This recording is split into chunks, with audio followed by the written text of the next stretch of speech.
तुलसी मैया पार लगाओ नैया, तुलसी मैया जल्दी पार लगाओ नैया, तुलसी मैया पार लगाओ नैया, तुलसी मैया पार लगाओ नैया, तुलसी मैया पार लगाओ। चुन्नी के पापा यहाँ आई ना जल्दी से। देखिए ना बबुआ जी क्या करता है। महाराज जय मोबाइल, महाराज जय मोबाइल, महाराज।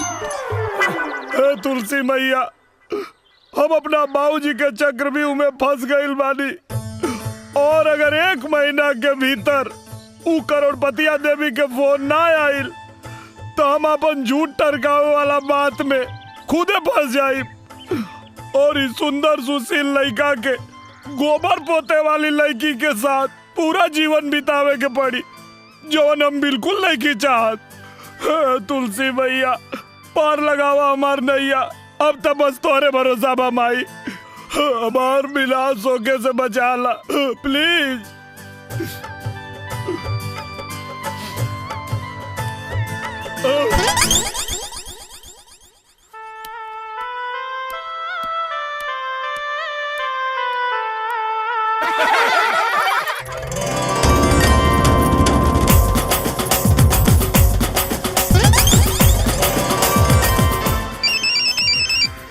हाँ करोड़पतिया देवी।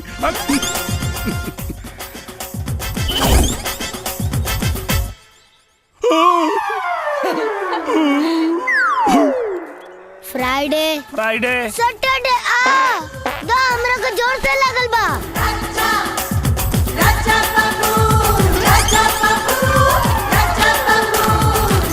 लाल रंग का दिखाई देने वाला ग्रह मंगल। बिल्कुल सही जवाब।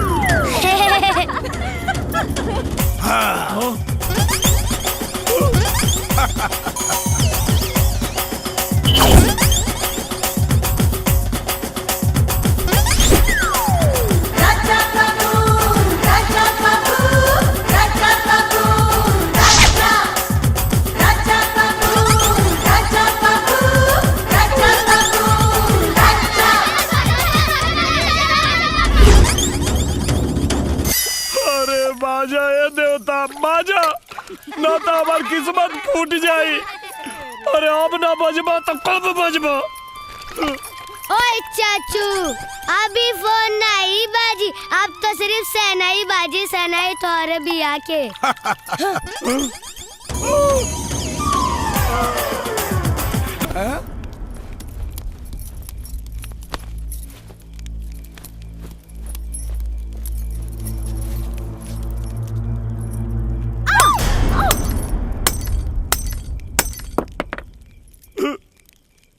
लोग जहाँ भी यहाँ करेंगे बा।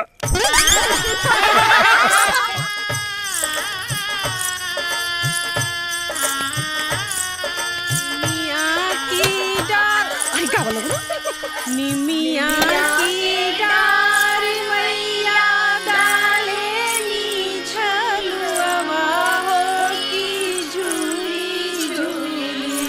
राजा राजा हाय देखा करोड़पति से फोन आ गइल बा। देख मजाक मत कर, भाग यहाँ से। अरे हम मजाक नहीं के करत भाई, सही में करोड़पति से फोन आ गइल बा। ए गोधरा दिनौदी धैले बा, अभी विधि विधान के समय बा आ तोरा हंसी ठिठोली सूझ रहल बा, चल जाओ यहाँ से। बाबूजी माफ करी राजा, हम के हमार दोस्ती के कसम भाई, हम सही कहा था नहीं। 1 मिनट अभी स्पीकर चालू करता नहीं, तू बात करा। ये मैडम इला राजा बाबू से बात करा। ओके हेलो मिस्टर राजकुमार। हेलो करोड़पतिया देवी नमस्ते। नमस्ते। हम राजकुमार बोला था नहीं, उर्फ राजा बाबू। बधाई हो राजकुमार जी, हमें ये बताते हुए बहुत खुशी हो रही है कि मैं बनूंगा करोड़पति के 10 भाग्यशाली प्रतियोगियों में आपका चयन हो चुका है। का? हम चुना गए जी हाँ बिल्कुल। सचो में? राजकुमार जी आपको इसी महीने की 15 तारीख को मुंबई पहुंचना होगा। 15 तारीख है? आज 13 तारीख है। हाँ। मतलब परसों पहुँचे के पड़ी। इस बार हमारे शो मैं बनूंगा करोड़पति का सीधा प्रसारण 15 तारीख से शुरू होने जा रहा है। सीधा प्रसारण होके जाता? जी हाँ बिल्कुल। मैं इसी नंबर पर आपको हमारे मुंबई ऑफिस का कांटेक्ट नंबर और एड्रेस SMS कर रही हूँ। राजकुमार जी हमारी ओर से आपको ढेर सारी शुभकामनाएं और आपकी यात्रा मंगलमय हो। धन्यवाद। धन्यवाद धन्यवाद। परसों पूछे के बाद देखा राजा, तब तो तोहरा क्या हाथ अभी ये निकले को पड़ी यार।